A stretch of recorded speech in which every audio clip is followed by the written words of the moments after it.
Have you ever noticed that some of the kindest souls you've ever met also carry the deepest kind of exhaustion? They're the ones who always smile, always show up, always say, "Don't worry, I've got it." They're the ones who hold everyone else together, even when no one realizes that they too are falling apart. If you look closely enough, not at the smile, but at the silence between breaths, you can see it. The tiredness behind their kindness, the subtle heaviness behind their laughter, the quiet sadness behind their patience. We're taught to see kindness as pure, as light, uncomplicated, and endlessly good. We tell children to be kind. We admire kindness in leaders. We measure our worth, even our humanity, by how kind we are to others. But few ever tell us this. Even kindness has a shadow. And when we ignore that shadow, when we pretend that endless kindness is always a virtue, it can slowly, silently, turn into something self-destructive. It begins quietly. A child learns that being kind, being agreeable, being the good one, earns love. When they silence their own needs to make others happy, they're rewarded.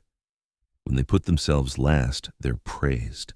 When they hold their pain quietly and smile through it, they're told they're mature for their age. And so, something dangerous begins to form inside them.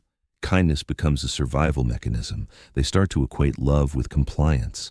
They learn that comfort only comes when others are pleased. And soon, the line between who they are and what others need them to be starts to blur.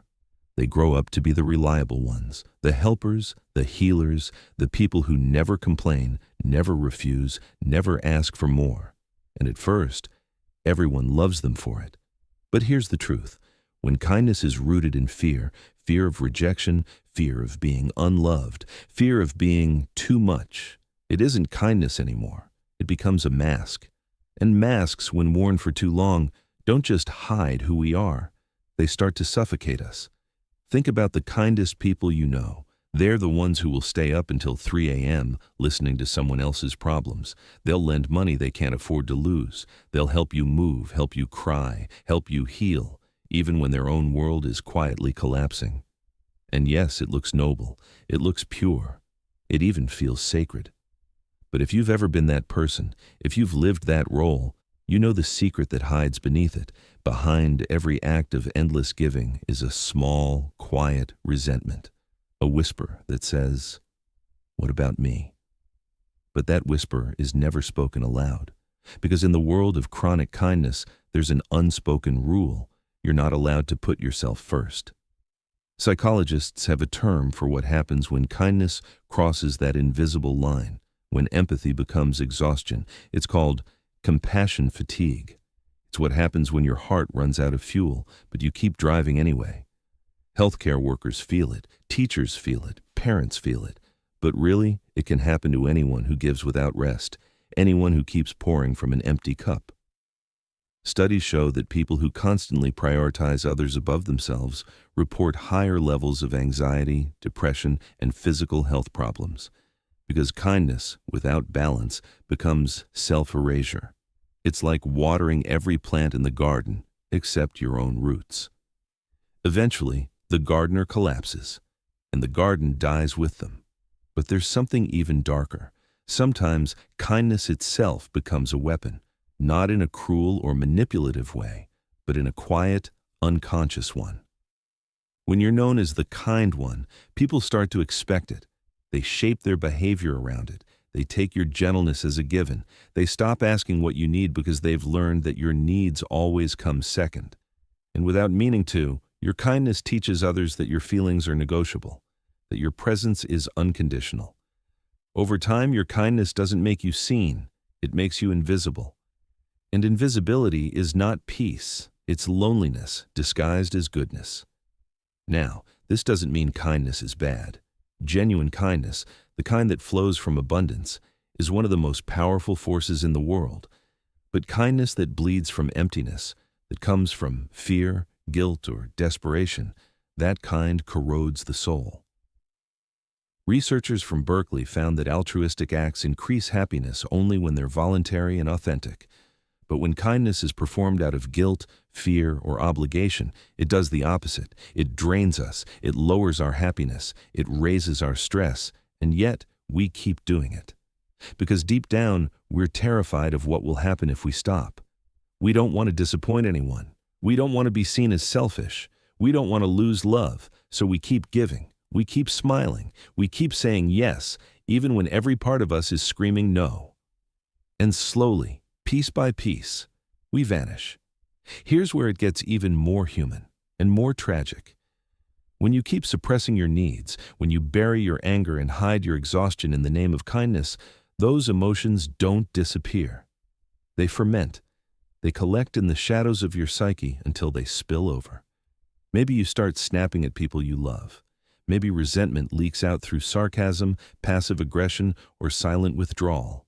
Or maybe one day it all erupts, years of swallowed feelings bursting out all at once. That's the monster within kind people. It's not evil. It's not malice. It's everything that's been denied, demanding to finally be seen. Because every time you say yes when you mean no, every time you smile when you want to cry, every time you betray yourself to protect someone else, you are not being kind. You are abandoning yourself. And self-abandonment always has a cost. Why do we do this? Why is it so hard for kind people to set boundaries? The answer begins in childhood. Many of us were taught that love is conditional, that we earn it by being good, quiet, polite, and selfless. We learned that it's safer to please than to express. So as adults, we confuse people-pleasing with kindness. But real kindness doesn't erase the self. It includes it.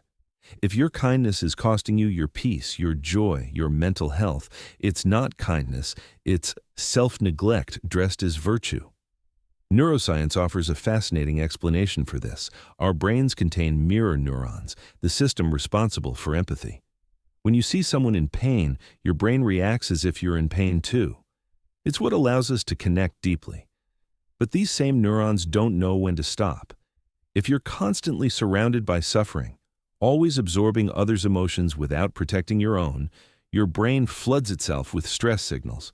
Over time, this leads to emotional exhaustion, immune issues, even physical illness. Our brains are not designed for limitless giving. They're designed for balanced connection. So the dark side of kindness isn't that kindness itself is wrong. It's that our fear and conditioning twist it into a form of quiet self-destruction. If you've ever felt invisible despite being loved, if you've ever felt tired despite being appreciated, if you've ever felt alone despite being surrounded by people you've helped, you are not broken. You're simply experiencing what happens when kindness loses its balance. The good news? You can reclaim it. The solution begins with something deeply uncomfortable. Kindness must begin with you. You've heard it before, the airplane oxygen mask rule. You can't help anyone if you're gasping for air yourself, but most kind people struggle with that idea. Because putting themselves first feels wrong. It feels selfish. It feels like a betrayal of who they are. But boundaries are not walls. They're oxygen lines. A boundary says, this is what I can give, and this is what I can't. It says, my love is real, but it cannot exist if I am empty. It says, I care enough to be honest about my limits because I refuse to let my care rot into resentment. And here's the paradox. People who respect their own limits end up giving more deeply, not less, because their kindness is chosen, not forced. It comes from truth, not guilt. Now, this process isn't easy. You might lose people. You might disappoint those who benefited from your lack of boundaries. Some will call you changed. Some will say you've become cold. But what you've really become is whole. Because relationships built on endless giving are not love, they are dependency. And healing means breaking that cycle, even if it hurts. There's a term for when kindness turns toxic, pathological altruism. It's when the need to help becomes harmful to you or even to the person you're trying to save. Because sometimes rescuing others keeps them from rescuing themselves. And that's the quiet tragedy of unchecked kindness. It breeds dependency instead of growth. We're told that being a good person means never making demands, never saying no, never disturbing the peace. But real goodness is not silence. It's not obedience. It's truth with compassion. So how do you practice liberated kindness? Kindness that heals you instead of draining you. 1. Pause before you say yes. Don't rush to please. Breathe. Ask yourself, do I want to do this? Do I have the energy? Will this deplete or enrich me? 2. Say no gently but clearly. A kind no is still kind. It teaches others how to love you in truth, not in convenience. 3. Redefine your worth. You were valuable before you ever lifted a finger for anyone. Your existence is not a transaction. 4. Tend to your own garden. Rest, create, connect with those who pour back into you. Fill your cup first. 5. Honor your anger. Anger is not the opposite of kindness. It's a signal. It tells you when your boundaries are being crossed. Listen to it. So many of us wear kindness like a mask, smiling when we're hurting, helping when we're empty, pretending we're fine when we're quietly breaking. But masks are heavy. And the longer you wear one, the harder it becomes to remember your real face. Real kindness isn't about always saying yes. It's about being honest enough to say no without guilt. It's about treating yourself with the same compassion you offer to others. Because when you do, your kindness doesn't fade. It evolves. It becomes stronger, clearer, radiant. It stops being survival and starts being love in its purest form. So the next time someone tells you, "You're such a kind person," pause. Ask yourself, is my kindness coming from fear or freedom, from exhaustion or abundance, from performance or from truth? Because the monster inside kind people is never their anger, never their limits, never their boundaries. The real monster is self-neglect. And once you face it, your kindness doesn't die. It transforms. It becomes the kind of kindness that doesn't just keep others alive. It keeps you alive too. That's not weakness. That's power. That's peace. Because the world doesn't need you to be endlessly kind. It needs you to be whole.